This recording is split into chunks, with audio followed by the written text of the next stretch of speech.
सुन लेते हैं कि मोदी जी क्या कह रहे हैं। ये फॉर्मल मीटिंग हो रही है। हमारा मानना है कि भारत और चीन के संबंधों का महत्व केवल हमारे लोगों के लिए ही नहीं, लेकिन वैश्विक शांति, स्थिरता और प्रगति के लिए भी हमारे संबंध बहुत अहम है। एक्सेलेंसी, सीमा पार पिछले 4 वर्षों में उत्पन्न हुए मुद्दों पर बनी सहमति का हम स्वागत करते हैं।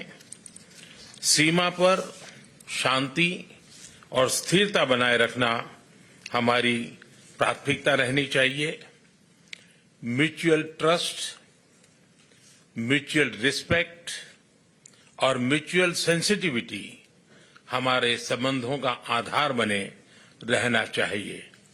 आज इन सभी विषयों पर बात करने का अवसर मिला है। मुझे विश्वास है कि हम खुले मन से बातचीत करेंगे और हमारी चर्चा कंस्ट्रक्टिव होगी। धन्यवाद। सीमा पर समझौते का स्वागत है, ऐसा कहा प्रधानमंत्री मोदी ने। उन्होंने कहा कि एक म्यूचुअल ट्रस्ट, म्यूचुअल रिस्पेक्ट और म्यूचुअल सेंसिटिविटी होनी चाहिए दोनों देशों के बीच में। और सबसे जरूरी बात उन्होंने कहा कि भारत और चीन के रिश्ते वर्ल्ड पीस यानी कि वैश्विक शांति के लिए बेहद जरूरी, बेहद अहम है इस वक्त पे। अभी शी जिनपिंग की तरफ से भी अगर कुछ कहा जाएगा उस पर हमारी नजर है। आप माहौल की बात कर रहे थे शिवम त्यागी। देखिए, माहौल की अगर आप बात कर रहे हैं तो देखिए, कांग्रेस को चाहे या फिर अभी तो ऐसे मुस्कुराहट को देख करके वहां पर माहौल ठीक ही दिखाई दे रहा है। नहीं, कितना भी चाहे इनको दर्द होता रहे, चाहे इनको कितना भी लगे कि इनको नेशनल पॉलिटिक्स में इस तरह के माहौल से काफी नुकसान होगा, लेकिन भाई एक बात तो माननी पड़ेगी, पीएम श्री नरेंद्र मोदी जी का माहौल तो है भाई। आप उस जलवे को तो डिनाई कर ही नहीं सकते किसी भी पे। मतलब इतने सारे हिस्टोरिक डिसीजंस हैं, इतनी सारी चीजें हैं, आप कब तक इसको डिनाई करते रहेंगे? आप लगातार कहते रहिए, लेकिन ये बात सच है कि चाइना के साथ जिस तरीके से इस देश की अभी की सरकार ने डील किया है, इससे पहले किसी सरकार ने या फिर उसके किसी भी पड़ोसी ने इस तरह से डील नहीं किया है। और मैं फिर से कहना चाहता हूं, युद्ध इसलिए जरूरी नहीं है कि भारत और चाइना में अगर युद्ध होता है तो दुनिया की आधी आबादी में युद्ध हो रहा है बाय डिफॉल्ट। जाहिर है कि उससे इकोनॉमी पर क्या क्या फर्क और असर पड़ सकते हैं, ये दुनिया जानती है। और एक और चीज मैं कहना चाहता हूं, आपने कहा कि भाई ये बॉडी लैंग्वेज बड़ा इंपॉर्टेंट है। हाँ, बॉडी लैंग्वेज बड़ा इंपॉर्टेंट है।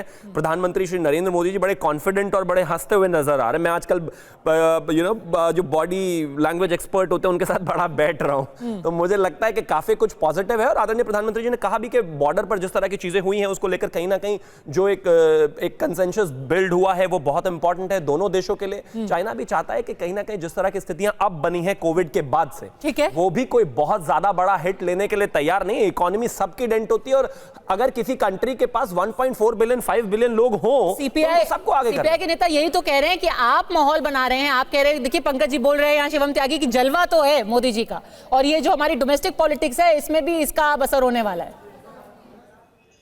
हाँ, जलवा तो है मोदी जी का, इसमें कोई दो मत नहीं है। जो हमारे प्रधानमंत्री जी जब गुजरात के मुख्यमंत्री थे तो चीन ने 3 बार उन्हें अपने यहाँ बुलाया, वो गए और उनकी भव्य अगवानी हुई। फिर जब वो प्रधानमंत्री बन गए तो उन्होंने 5 बार चीन की आधिकारिक यात्राएं की। शी जिनपिंग के साथ उन्होंने 18 बार खुद बैठकें की हैं। अब एक बैठक और हो रही है, तो देख लेते हैं कि इसके नतीजे हमारी असली समस्याओं को समाधान करने में कुछ निकलते हैं या नहीं निकलते हैं। तो मैं बार बार यही निवेदन कर रहा हूं कि अभी से इतने उत्साह में आकर ये माहौल बनाना कि वाह चीन दब गया, मोदी जी ने अब चीन को दबा लिया, मोदी जी कभी यूक्रेन का युद्ध रुकवा देते हैं, मोदी जी कभी कुछ कर देते हैं। अरे इतने उत्साह में आकर एक सौहार्दपूर्ण वातावरण में बातचीत शुरू हुई है, उसकी सकारात्मकता पर आप इस तरह के नकारात्मक प्रभाव न डालें, इसके प्रतिकूल परिणाम निकल जाएंगे। अति उत्साह। भारतीय जनता पार्टी के लोग जबरदस्ती इसका श्रेय लेने लगे हैं और ये दिखा रहे हैं कि शी जिनपिंग को दबा दिया नरेंद्र भाई मोदी ने। ये ठीक नहीं है। विश्व राजनय में इस तरह से काम नहीं होता। इमैच्योर पॉलिटिक्स है। और कहा क्या, जो ये स्टेटमेंट में क्या बोला गया है, नासमझी और भोलापन। चीन पॉलिसी भारतीय जनता पार्टी की सरकार की नासमझी और भोलापन है। एक्चुअली कांग्रेस की और इंडिया अलायंस की मेजर प्रॉब्लम ये है कि ये भारत और भारत की शक्ति को कभी पहचान ही नहीं पाए। आपको याद होगा शी जिनपिंग बोल रहे हैं, We are both at a crucial phase in our respective modernization endeavors. It best serves the fundamental interests of our two countries and two peoples, for both sides to keep to the trend of history and the right direction of our bilateral relations. It's important for both sides to have more communication and cooperation, properly handle our differences and disagreements, and to facilitate each other's pursuit of development aspirations. It's also important for both sides to shoulder our international responsibility, set an example for boosting the strength and unity of the developing countries, and to contribute to promoting multipolarization and democracy in international relations. 我愿同总理先生就两国关系和共同关心的问题交换意见。 Mr. Prime Minister, I'm prepared to exchange views with Your Excellency on our bilateral relationship and issues of mutual interest. Excellency तो भारत चीन के संबंध वैश्विक शांति के लिए अहम है, यही बातों को एक बार दोबारा दोहराया गया है। शिवम त्यागी अपनी बात पूरी कीजिए। मैं यही कह रहा था कि कांग्रेस और खास तौर पर इंडी अलायंस वाले भारत की ताकत को पहचानने में लगातार नाकामयाब रहे हैं।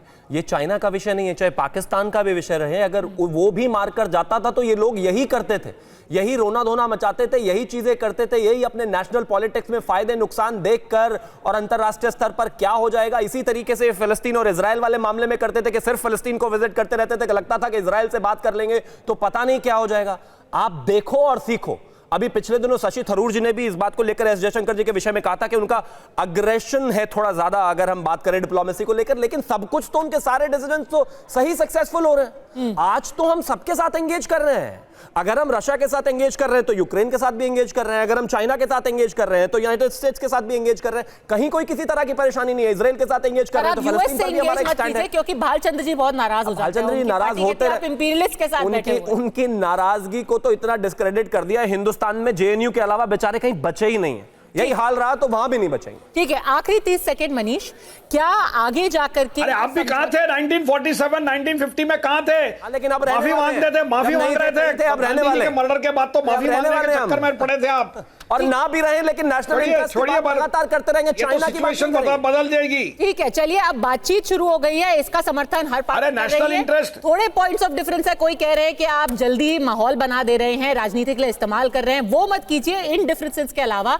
कम से कम बातचीत का स्वागत हर कोई कर रहा है। और जहां तक की ट्रेड इंबैलेंस की बात है, दिवाली आने वाली है, कई लोग होंगे जो कि दिए जलाएंगे। कोशिश कीजिए कि चाइनीज दियों की जगह आप भी अपने घर के पास किसी कुम्हार से दिए खरीद ले।